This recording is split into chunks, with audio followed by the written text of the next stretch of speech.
All right, here we go. Back at it again, getting you ready for another great weekend of action as Santa Anita is back in the mix. And we're going to start with the Grade 1 Goodwood, the race that was made famous, what I want to say back in 2000, 2001, when Tiz Now lost the race, getting ready to go into the Breeders' Cup Classic. Of course, he had some back issues. He would come back after losing that race and win the Breeders' Cup Classic for the second consecutive year. So that's why the Goodwood is kind of important. I think the horse that beat him that year, Kent DeSormo, was riding Freedom Crest, I do believe. I'm just testing out my memory to see if I'm old. I think I still got it. All right, let's get down to business. It's an interesting field. There's a little bit of drama, even with a field of 7 runners set to go in the Goodwood Stakes.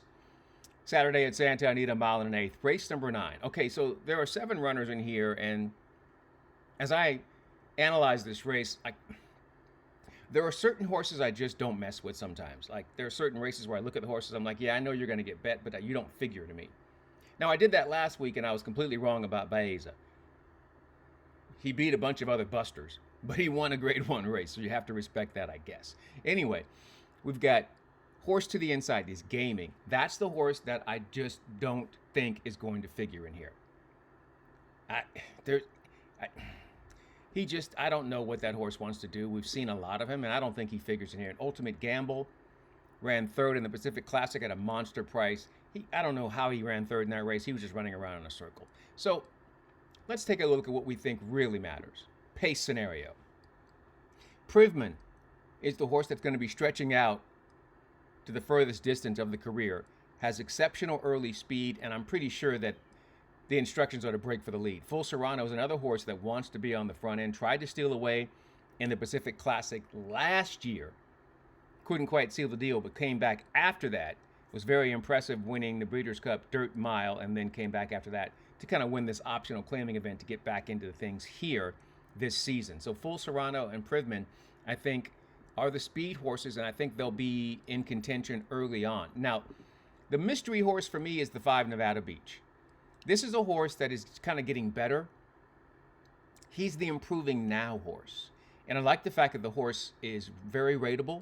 I love the fact that the horse was able to sit just off the pace, and then during that long stretch in the Los Al Derby, just ran them all down. Now, it was only a field of 4, so you don't give it a whole lot of credit, but you can see the horse improving buyer figures in those 3 career starts. And Hall of Famer Mike Smith will take this mount. So Mike is going to be on Nevada Beach. Nevada Beach is very intriguing, and that 12-1 price is super, super nice.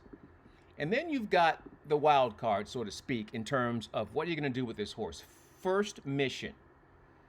Loves to win races. Classy as all. Look at all those triple-digit buyers. And you see Paco Lopez is listed there. Here's the thing about horse racing. None of us know how the rules work. Paco's been suspended for 6 months. I don't friggin' know if Paco can still ride this Saturday or if he has to serve the suspension. I have no idea. But if Paco's there, okay, then First Mission is interesting.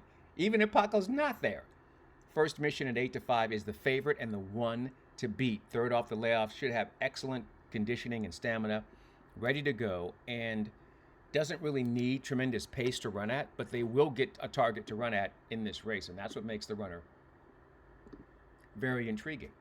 But, Nevada Beach has a great upside with great value at 12-1.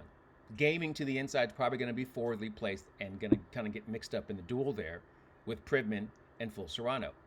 So now that I have 3 horses I think are going to be out there on the front end, where do I go, right? Who can pick up the pieces? And here's the thing. The horse I'm selecting, I do not like. How do I explain this? I do not like Express Train. This is a horse that has had setup after setup after setup, and for whatever reason, he just can't seal the deal. But he has a great value at 20-1. He has a really nice closing kick if he gets his head out of his anus. Yeah, I said that. It's like a horse. I'm like, what are you doing, horse? Go. He's got so many great setups and just can't run him down. Go. So he should get a good setup. I made a mistake by going against John Sheriffs and Baeza last week. So I'm going to try to rectify all that by going with Express Train, who just needs to wake up. He wakes up every once in a while. You see he's got more than $1.6 million in earnings, right? So you know he can get it done. He just hasn't gotten it done in a while. But I'm going to pick him to run them all down, to figure it out finally, and then we're going to get rewarded. He's probably, I don't think he's going to be 20 to 1 post time, but he'll still be great value, right? He won't be bet down more than half. We'll get 12 to 15 to 1 on Express Train, and that's how we make all of the monies. Yay! All right, that's how we get back into it here. Getting you set for the Grade 1 Goodwood coming up this weekend from Santa Anita. So much more racing coming up, and we'll get you your selections coming up the next time we see you. In the meantime, in between time, and until that next time, I'm Ken Rudolph on Horse Race Bets. Good luck and enjoy whatever you're into.